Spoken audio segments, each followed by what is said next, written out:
Hi, my name is Nicole and I'm the owner of Photography by Strain. I am based out of the Adirondacks and I serve most of New York and Connecticut. I started photography in 2020 and I started with seniors and headshots and families. In March of 2020, I had a bride reach out to me, very desperate for a wedding photographer. She couldn't find someone willing to go against their insurance policy to photograph a wedding in the middle of COVID. So I told her I was not a wedding photographer, but that I was able to do it and I'd be happy to do it, and just stated my skill level and how long I've been doing photography, which was only a few months professionally, and she was happy with that. So I went ahead, I photographed the wedding, and by the end of the day I said, this is the best thing I've ever done in my life and I need to do it for the rest of my life. After I completed my first wedding in 2020, I continued to pursue wedding photography because I really loved sharing such an intimate day with couples around the world, and I thought that this would be what my dream job is for the rest of my life. One person that really inspired me to continue photography was actually my own wedding photographer. I followed her on Instagram for quite a while and really love how down to earth she was and how she just vibed with anything that came with her and really figured out her day-to-day plans as things were thrown at her. And I think that just seeing how awesome that was and how chill and low maintenance it was, it really intrigued me to pursue my own business further. The best way I think you should find a photographer is just doing a simple Google search on wedding photographers in your area. If you find something that you really like, maybe make a Pinterest board about it. So there's different types of photographers. There could be light and airy photographers. There's also dark and moody photographers.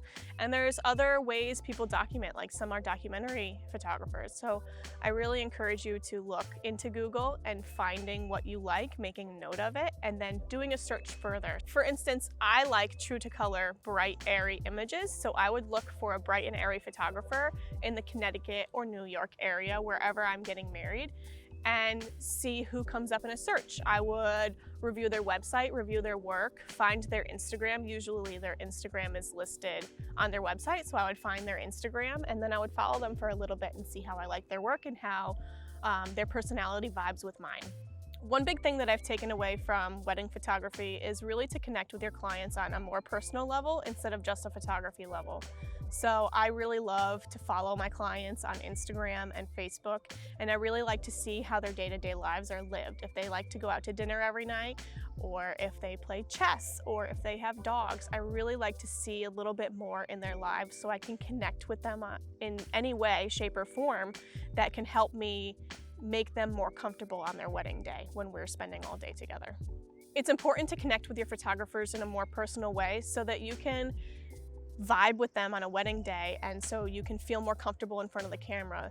I would consider myself a more introverted wedding photographer, and the way I manage that is by making sure that I have all my ducks in a row before the wedding day. So I really like to send my clients questionnaires, which will give me all the information possible needed to know anything about their wedding day. This questionnaire really helps me manage being an introvert because it gives me every detail possible that I need throughout the wedding day. So I really like to finish this timeline about a month before the wedding, and this has everything in line from start to finish on how the day will pan out, and I give myself a little leeway in there, about 30 minutes to an hour, in case things don't go as planned, which sometimes they don't, and that's okay. This allows me to really manage my stress throughout the wedding day and know that I already have everything down pat to a T and a timeline, and we're gonna follow it. And if we don't follow it, guess what? It happens, and that's okay too.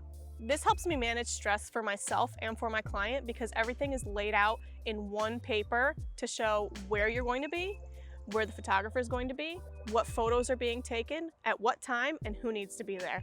Everything is laid out and there's no thinking on your wedding day. I really try to limit stress by coming out of my shell if need be. If I can sense that my clients are a little bit tight, they're a little nervous, they're having some stress, like their bouquet isn't a certain color, I really try to come out of my shell and make some jokes and be a little goofy to lighten them up. I consider my editing style now to be a more true to color, bright and airy style. I want my clients to be able to look back on their photos in 10 years and picture it perfectly as the day was. And I don't want them to see a overly orange haze over their photos or prisms being used that will go out of style in a year. I really want them to look back on their wedding day and know that their photos are going to live on forever and be absolutely timeless. This year, I started outsourcing my editing because I find great value in spending most of my time with my family and being able to spend a lot of time outside, giving my daughter a lot of attention. And this year specifically, I am pregnant with my second daughter, so it's even more important to me to be able to have that quality family time together. When I arrive on a wedding day, I like to walk around the grounds and see if I can get some good shots of the perimeter. I try to get any grounds that have some nice florals on it or anything important that would matter to your wedding day. So the tent reception, the ceremony site, anything like that, I really try to go firsthand and get those first, and then I dive right inside. I find my bride, I introduce myself to the bridesmaids, and we jump right into prep photos. Anything that could have substantial value to you on your wedding day, bring it, put it all in one spot so it's all organized, and when I come in, I can get right to that. Something that sets me out from other wedding photographers is a mix of my timeless, true to color editing and my very personable personality. I really like to connect with my clients more on a personal level than just a photography level. Something else that really sets me apart from other wedding photographers is that I don't stand in the corner waiting for a moment to take a photo. I really like to try to help my brides in the moment and help the bridesmaids and even maybe the mother of the bride, the father of the groom, anything like that. I like to dive in and really help when help is needed, and I don't like to stand in the corner waiting for a moment to be photographed. Something in my packages that really sets me apart from other wedding photographers is my 7-day sneak peeks. So in my contract, you'll see that you will receive a handful of sneak peeks within 7 days.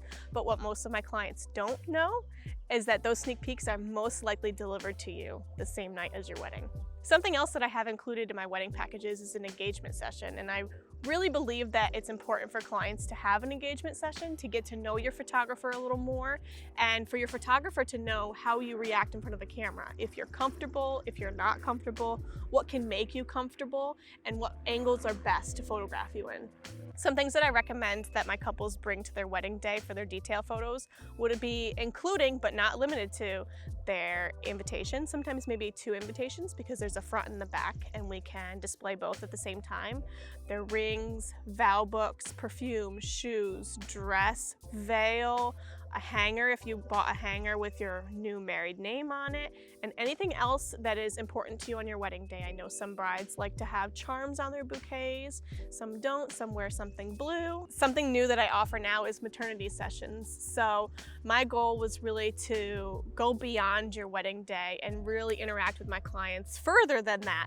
So now I offer engagements, weddings, maternities, and family photo sessions. So now I'm with you forever and you're never gonna get rid of me. One tip that I wish someone told me sooner was don't be afraid to branch out and reach out to other wedding photographers if you need help. So for instance, in the beginning of my wedding photography career, I could not afford a lawyer to overlook a contract for me. So I went out and I reached out to other wedding photographers and I asked if it was okay if they shared their contract with me, and I would review these contracts and then I would build my contract off of bits and pieces from other contracts that I thought were important to have. Thank you for watching, and if any of this interests you, please feel free to reach out to me on my email at photographybystrain@gmail.com or my website, photographybystrain.com, and my Instagram, photographybystrain. Thanks for watching. Bye.